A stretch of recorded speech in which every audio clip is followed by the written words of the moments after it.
அத்தை, எனக்கு தரையில பாய் விரிச்சு படுத்தாதான் தூக்கம் வரும் அத்தை. காலை எடுத்துக்கப்பா. ஏண்டா முத்து, நீ மேல படுக்க வேண்டியதானே? மனோஜ் சொல்றாரு. 3 பேரும் எப்படிப்பா ஒன்னா படுக்கிறது? கம்ஃபர்டபுளா இருக்காதுப்பா. நான் இப்படியே படுத்துக்கிறேன், நீ நல்லா ஃப்ரீயா படுத்துக்கோப்பா. முத்து, நான் கீழே படுத்துக்கிறேன், நீ மேல படுத்துக்க. அப்பா, எனக்கு எங்க படுத்தாலும் தூக்கம் வரும்பா. மனோஜ் கேக்குறாரு. அப்பா, கொரட்டையெல்லாம் விட மாட்டீங்கல்ல? ஏண்டா மனோஜ், கொரட்டை விட்டா எனக்கு தூக்கம் வராதுப்பா. பாரு, கொரட்டை விட்டுக்கிட்டே இருப்பீங்க. அதனால சின்ன வயசுல இருந்து உங்க கூட தூங்குறதே இல்ல. மனோஜ், அப்பா என்ன பார்க்ல தூங்கி எந்திரிச்சிட்டா வந்தாங்க? காலையில இருந்து நைட்டு முடியும் உழைச்சிட்டு வர்ற மனுஷன்டா. 4 டிகிரி படிக்க வைக்கிறதுக்காண்டி ஓவர் டியூட்டி பார்த்துட்டு வந்து வர்றா. சரியா தூங்காம உழைச்சு கஷ்டப்பட்டா கொரட்டை வரதாண்டா செய்யும். மனோஜ், நீ கேட்டுச்சுன்னா காதுல பஞ்ச வச்சுக்கிட்டு தூங்குடா. உன் இஷ்டத்துக்கு நீ கொரட்டை விட்டு தூங்குப்பா. கொரட்டையை நிப்பாட்டுறதுக்கு ஒரு வழி சொல்லுவாங்க தெரியுமா? என்ன தட்டு சாஞ்சு படுத்தா கொரட்டை வராது. மனோஜ் கிடக்குறான், உன் இஷ்டத்துக்கு நீ தூங்குப்பா. உனக்கு ஞாபகம் இருக்கா, சின்ன வயசுல மழை பெய்யறப்ப உன் பக்கத்துல இருக்கானே அவன் நடுங்கி போய் இருப்பான்பா. அதெல்லாம் எதுக்குடா? யாராவது உன்கிட்ட கேட்டாங்களா? நேரத்துல எல்லாரும் ஹால்ல ஒன்னா படுத்து தூங்குவோம், நீ கதையெல்லாம் சொல்லுவேல்லப்பா. அப்ப எனக்கு தெரிஞ்ச கதையை சொல்லுவேன். இப்பயும் ஏதாவது கதை சொல்லுப்பா. காலையில நான் கடை திறக்கணும்டா, எனக்கு நிறைய வேலை இருக்கு. தூங்குடா. கிடக்குறாப்பா, நீ கதை சொல்லுப்பா, நல்லா தூக்கம் வரும். எல்லாம் மறந்து போச்சுடா, நீ வேணா கதை சொல்லு, நான் கேட்டுக்கிறேன். நீ சொல்றியாப்பா? கதை சொல்லலாம். சரி, தமிழ்நாட்டுக்கே தெரிஞ்ச நல்ல கதை உங்களுக்கு சொல்றேன், கேளுப்பா. டேய் முத்து, தூக்கம் வருதுடா. இருடா மனோஜ், கடையில வர ஹீரோ கேரக்டரே நீந்தாண்டா. முத்து, காக்காடா. காக்கா கதை தான்டா. அந்த கதை தான் எல்லாருக்கும் தெரியுமே. என்னடா புதுசா சொல்ல போற? படுறா. எல்லாருக்கும் தெரிஞ்ச கதை தான். ஆனா அந்தந்த காலகட்டத்துல அந்த கதை எவ்வளவு நல்லா செட் ஆகும் தெரியுமா? கேளுடா. நீயே கேளுப்பா. சொல்லுடா முத்து. ஊர்ல நியாயமா உழைக்கிற ஒரு பாட்டி இருந்தாங்களாம். இருக்கும் நல்லதுதான் செய்வாங்களாம். பசங்களை நல்லா வளர்த்து ஆளாக்கி இருக்காங்களாம். பாட்டிக்கு கோல்டு மாதிரி மனசு, கிட்டத்தட்ட உன்னைய மாதிரிப்பா. கேக்குறியாப்பா? நான் கேக்குறேன்டா முத்து, சொல்லு. பாட்டி கஷ்டப்பட்டு ஒரு வடை சுட்டுக்கிட்டு இருந்தாங்களாம். அது சாதாரணமான வடையெல்லாம் இல்லப்பா. என்னடா முத்து, ஸ்பெஷல் வடையா? இருக்கடா மனோஜ், பாட்டியோட உழைப்பு அந்த வடையில தான் இருந்துச்சு. சராசரியா ஒரு 27 லட்சம் ரூபா இருக்கும்னு வச்சுக்கலாமே. ஒரு வடை 27 லட்சம், அதானே? டீ கஷ்டப்பட்டு சேர்த்து வச்சிருந்த அந்த வடைய நான் பெரிய அறிவாளின்னு நினைச்சு மண்ணாங்கட்டி காக்கா திருடிடுச்சு. உன்னை மாதிரிதான் ரொம்ப படிச்ச காக்கா பாட்டியை ஏமாத்திட்டு அந்த காக்கா வடைய தூக்கிட்டு ஓடிடுச்சு. எதுக்குப்பா முத்து இதெல்லாம்? முழு கதையும் கேளுப்பா. நல்ல பாட்டியாச்சே, அவங்க கிட்ட இருந்து எடுத்தா கடவுள் சும்மா இருப்பாரா? ஒரு பொண்ண இல்ல இல்ல இல்ல நரிய அனுப்பி வச்சுச்சான். காக்காயை விட பயங்கரமான கேடிப்பா அந்த நரி. காக்கா கிட்ட அந்த நரி ஆகா ஓகோன்னு பேசிச்சு. நம்ம மனோஜ் தான் பேக்காச்சே, அந்த காக்கா தான் பேக்காச்சே, அதனால நம்பிருச்சு. நம்பி காக்கான்னு கத்துச்சு. 27 லட்சத்தை வடை காக்கா கிட்ட இருந்து நரி தூக்கிட்டு போயிருச்சு. நரி அதை தூக்கிட்டு காக்காவோட வேகமா வெளிநாட்டுக்கு பறந்து ஓடிடுச்சு. நரி கனடாவுக்கு தான்டா போச்சு. பாருங்கப்பா, வேணும்னுக்கே நான் வம்புக்கு இழுக்கிறான்ப்பா. கனடான்னு கிண்டல் பண்ணிக்கிட்டு இருக்கான்ப்பா. நான் ஏமாந்து போன அந்த காக்காவை தான்டா சொன்னேன். நல்ல பாட்டிய ஏமாத்திட்டு அந்த காக்கா தூக்கிட்டு போச்சுல்ல, அதனாலதான் நரி நல்லா ஆப்பு வச்சிருச்சு. நாளைக்கு வேலை இருக்குப்பா. டேய் முத்து, தூங்குடா. தூங்குன்னு சொல்றான்டா. கா கா கா. அவனை சும்மா இருக்க சொல்லுங்கப்பா. அவன் தூங்கணும்னு சொல்றான்டா, நீ தூங்குடா முதல்ல. எப்படி பேசுறான் பாருங்கப்பா. இப்பயும் போல விளையாட்டாதான்டா பேசுறான். நீ தூங்குடா மனோஜ். நான் உனக்கு வேற ஒரு கதை சொல்றேன்ப்பா. எனக்கும் தூக்கம் வருதுடா, நீ பேசாம படு. நான் வேணும்னா சத்தம் இல்லாம மெதுவா சொல்றேன்ப்பா. திமிர்ல அண்ணன் முயல் தோத்து போன கதை வேணா சொல்லவாப்பா. கதை சொல்லிக்கிட்டே இருக்காரு. மனோஜ் முழிச்சுக்கிட்டே இருக்காரு. ஏமா சாப்பிட்டேன் ஆண்டி, நீங்க ஃப்ரீயா படுத்துக்கணும்னா சொல்லுங்க, நான் கீழே படுத்துக்கிறேன். நீ இங்கே வந்து படுத்துக்க, இல்லாட்டி கீழே படுத்துருக்கவெல்லாம் மேல வந்து படுத்துப்பா. இந்த மனுஷனுக்கு வேலை இல்லாம இவ பக்கத்துல எல்லாம் படுக்க விட்டுருவாரோன்னு நான் நினைச்சேன். என்ன ஆண்டி, என் மேல உள்ள பாசத்துல நீங்க கூப்பிடலையா? ஐயோ, அதுக்கும் தாம்மா, இருந்தாலும் சொல்றேன், எல்லாம் வைக்க வேண்டிய இடத்துலதாம்மா வைக்கணும். எல்லாம் பக்கத்துல படுக்க போட்டோன்னு வச்சுக்க, தலை மேல ஏறி உட்காந்துப்பா. போய் படுத்து தூங்குமா. Good night aunty. குட் நைட்மா. எந்திரிக்கிறாங்க. இந்த நேரத்துல யாரு மோட்டரை போட்டு அப்படின்னு பாக்குறாங்க.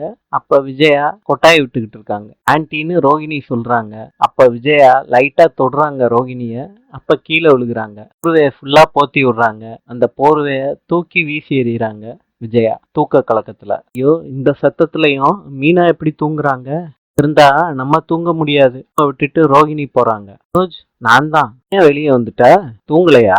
உங்க அம்மா தூங்கவே விட மாட்டேறாங்க. என்ன பண்ணாங்க? உங்க கொரட்டா சத்தம் தாங்கவே முடியல. எதுக்கு வெளியே வந்த மனோஜ்? தூவோட அரட்டா சத்தம் தாங்கவே முடியல ரோகிணி. பேசி பேசி சாவடிக்கிறான். தூங்கவே மாட்டேறான். ரெண்டு பேரும் ஆரம்பிச்ச இடத்துக்கே வந்துட்டோம். மனோஜ், இங்கதான் படுக்கணுமா?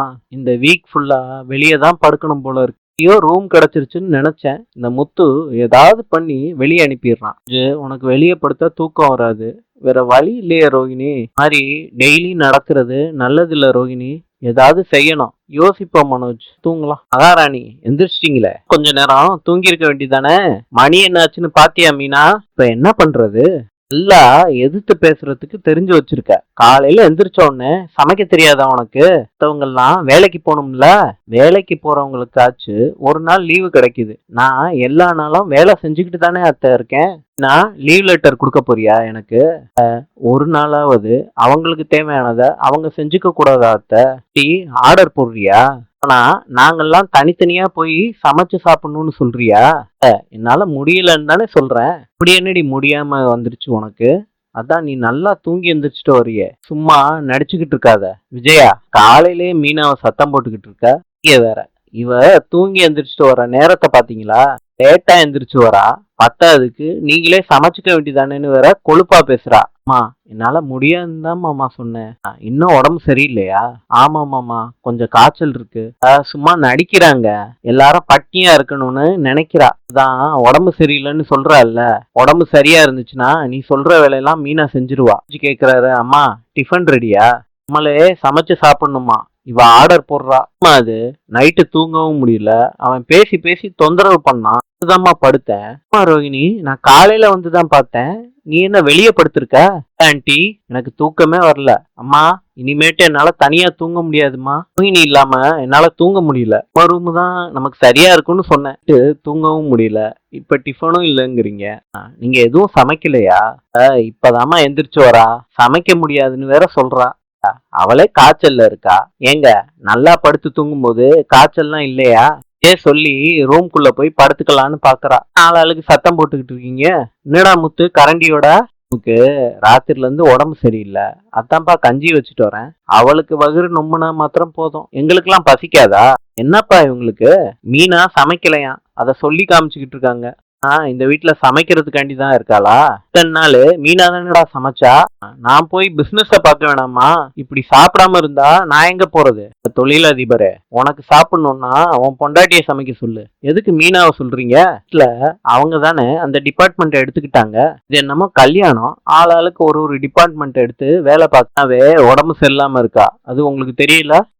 4 மணிக்கு எந்திரிச்சு பூ வாங்க மாத்திரம் நல்லா இருக்கும். அவங்க அம்மா வீட்டுக்கு போறதுக்கு ஜம்முன்னு குதிச்சு குதிச்சு போவா. இல்ல, சமைக்கணும்னு சொல்றப்ப மாத்திரம் உடம்பு சரியில்லாம போயிருமா? பேசிக்கிட்டு இருக்க விஜயா. மீனா சமைக்கலாட்டி என்ன? நீ சமைக்க வேண்டியதானே? ஒரு நாள் நீ சமைச்சா என்ன? சொன்னீங்க பாருங்க. இதுதான் இவளோட திட்டம். அளவுக்கெல்லாம் மீனா திட்டம் போட மாட்டா. நீங்க இப்படி இடம் கொடுக்கறதுனாலதான் மீனா இப்படி ஆடிக்கிட்டு இருக்கா. என்னாச்சு இப்படி ஆர்குமெண்ட் பண்ணிக்கிட்டு இருக்கீங்க? போனோம், டைம் ஆச்சு, எல்லாரும் சாப்பிடலாமா?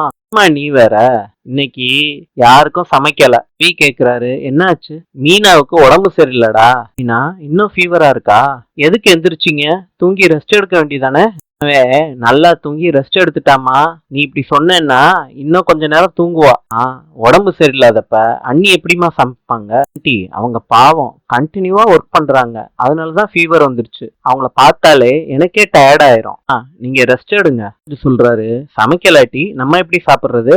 அதான் இந்த வீட்டுல சமைச்சாகணும்னு எந்த சட்டமும் இல்ல. மத்தவங்களும் செய்யலாம். இந்த வீட்டுல 2 மருமக இருக்காங்கல்ல. எனக்கு சமைக்கலாம் வராது. அதனாலதான் நல்ல ஷெஃபா பார்த்து மேரேஜ் பண்ணிக்கிட்டேன். நாங்க ரவியோட ஹோட்டல்ல போய் சாப்பிட்டுக்கிறோம். மீனா, நீங்க நல்லா ரெஸ்ட் எடுங்க. நீ சமைக்கலாம்லம்மா? நல்லா கேளுங்க. சாப்பிடுறேன்னா மாத்திரம் முந்திக்கிட்டு வந்துடுறாங்க. அங்கிள், நான் முக்கியமான கிளைண்ட்டை இன்னைக்கு மீட் பண்ணணும். நானும் மனோஜும் ஹோட்டல்லே சாப்பிட்டுக்கிறோம். நேரம் ஆயிடுச்சு, நான் கிளம்புறேன். நீ இருமா. இவ சமைக்கலாட்டி என்ன, நான் ஏதாவது செஞ்சு கொடுக்குறேன். இப்பதான் பிசினஸ் ஆரம்பிச்சிருக்கோம். ஒரு செகண்ட் கூட வேஸ்ட் பண்ண முடியாது ஆன்ட்டி. தினக்கூலி வேலை பார்க்கறவங்களுக்கு ஒரு நாள் வேலை செய்யலாட்டி பரவாயில்ல. ரைட் ரோகிணி, நமக்கு நிறைய ரெஸ்பான்சிபிலிட்டி இருக்கு. லேக்ஸ்ல நம்ம பிசினஸ் பண்றோம். நம்மளால எல்லாம் ரெஸ்ட் எடுக்க முடியாது. வா போலாம். ஆன்ட்டி, டேய் இவ்வளவு நாள் பார்க்ல போய் தூங்கிட்டு இருந்தான். இப்ப பொறுப்பு வந்துருச்சான். அவனுக்கு தகுதிக்கு ஏத்த வேலை இப்பதான் பண்றான்.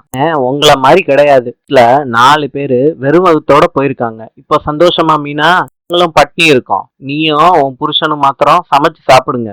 கொஞ்சம் கூட உனக்கு மனசாட்சி இல்லையா? நல்லா இருந்தா அவ செய்ய மாட்டாளா? எல்லா தப்பும் மீனாவுக்கு தான்ப்பா. அவ தானே இழுத்து போட்டு செஞ்சா. இனிமேட்டு யாருக்காண்டியும் எதுக்காண்டியும் செய்ய மாட்டாப்பா. உங்களுக்காண்டி மாத்திரம் சமைப்பா. உங்களுக்கு வேணும்னா சமைச்சுக்க சொல்லுங்க. பாருங்க எப்படி பேசிட்டு போறான்னு.